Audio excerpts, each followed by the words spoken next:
Hello, I'm Atomic Tom. Welcome to the lab. In today's time video, we're going to be doing a little bit of biology. We're going to be thinking about how living things can change over time. I'm sure you've all heard of dinosaurs, and you know that there are things that were alive once on Earth that are not anymore. We don't have Tyrannosaurus Rex running around the playground. We don't have pterodactyl flying overhead. One of the most famous scientists who did work to do with this was Charles Darwin, who came up with an idea about 150 years ago explaining how living things change to suit their environment. After Charles Darwin came up with his idea, almost 100 years later, some more scientists came up with the idea of DNA. Now, a model or a structure of DNA looks a bit like this, and I'm sure you will recognise it. Lots of you will have seen this before. You might even know a bit about what DNA does. DNA is kind of like a recipe. It's what makes you how you are. There are chemicals that you get from your mum and chemicals that you get from your dad, and those chemicals mix together to make you. Now, you know that families are made up of complete mixes, mums and dads and grannies, granddads, aunties, uncles, all sorts of grown-ups that help look after you. So it's not always easy to know exactly where your chemicals come from. But in terms of biology, in terms of the science of it, there will be some chemicals in your body that you got from grown-ups. So we're going to do an experiment today to kind of help us understand that. Now, we need to be very careful in this experiment because not only might we be using a sharp knife or scissors, but we're going to be chopping up babies. Jelly babies! Don't worry, I hardly ever chop people up anymore. I'll get in loads of trouble if I keep doing that.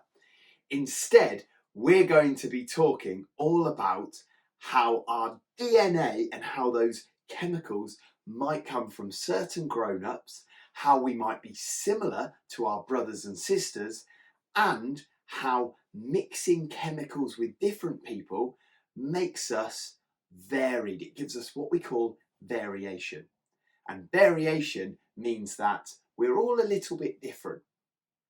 If you look around the room that you're in, look at the people that you're with now, you're not the same. You're not identical as each other. Some of you might be similar, but you're not the same. Every single person in that room is the best at something. Somebody might be the fastest runner. Somebody else might be the best at maths or the best at reading. Somebody else might be the kindest. But all of you are the best at something, even if you don't know what it is yet.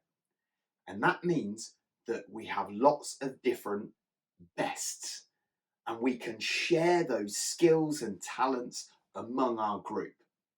And that makes us as a group of humans even stronger. And that's kind of what Charles Darwin was talking about. As a group of animals, as a group of living things, get more suited to where they live and they learn to understand how it works better. Their bodies might change, their chemicals might change over thousands of years, even millions of years. And it will make their group of living things stronger, what we call survival of the fittest. Now, I know a really cool experiment that we can do with this to try and get these ideas across, to try and explain these ideas. As you can tell, I'm really excited. This is a really cool experiment and I've been looking forward to sharing it with you for a while now. So I hope you enjoy it as much as I do. Right, I think we're ready with our jelly babies. I might need some more in a few minutes, but that's okay to start with. So genetics is a story, really. It's a scientific biology story of how these chemicals get passed on through different generations. So as we said, everybody's family is made up completely differently and beautifully and unique, but I'm just going to tell you the story of my family to make it a little bit hopefully a little bit easier to understand. So let's pretend that once upon a time, a long, long time ago, because I'm so old, this is my granny and this is my granddad. They don't really look like that. They're not actually jelly babies, but let's just pretend. And my granny and granddad had a baby called my mum. They didn't actually call it my mum, but she became my mum. So what we're going to do is we're going to take some of the chemicals from this one just here by chopping this one in half. There we are. So now we're pretending we've got some of these chemicals, and we also need some chemicals from just here.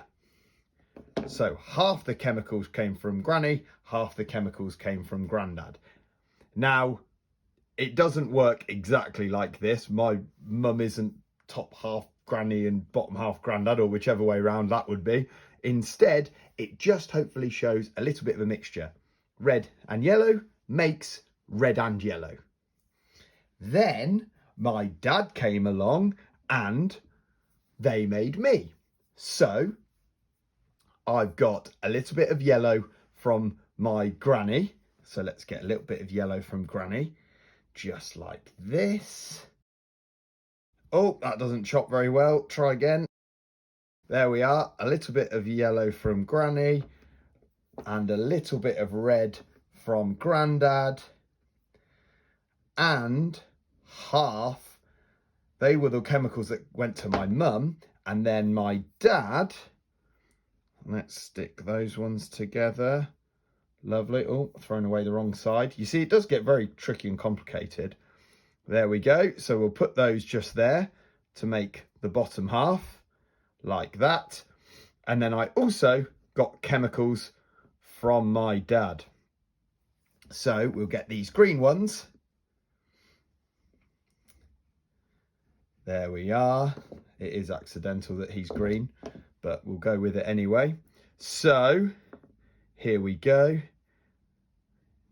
And now we've got some chemicals from Dad, some chemicals from Mum, and the chemicals from Mum come from Granny and Grandad. So hopefully you can almost see the way that this story works.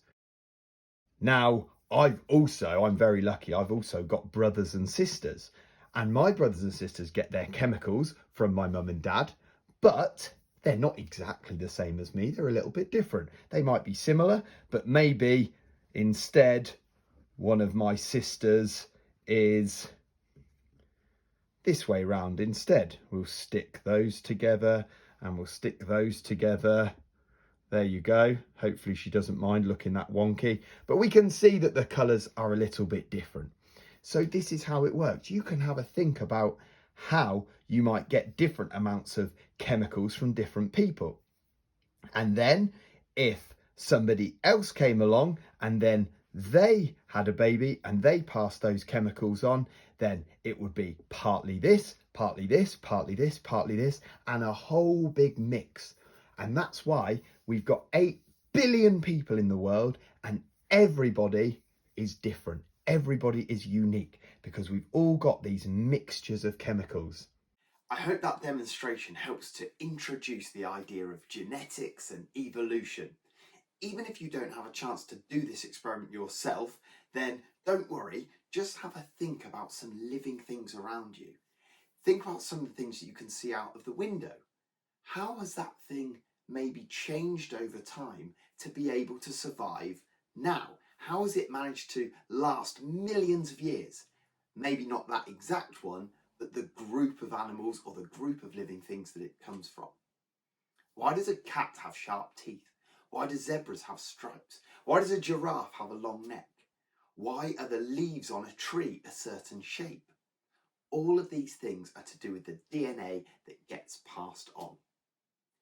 If you do get to do the experiment, as I say, be careful with your knife or with your scissors, but I really hope you enjoy it and I can't wait to hear some of your examples, send in pictures, the kind of things that you've been doing.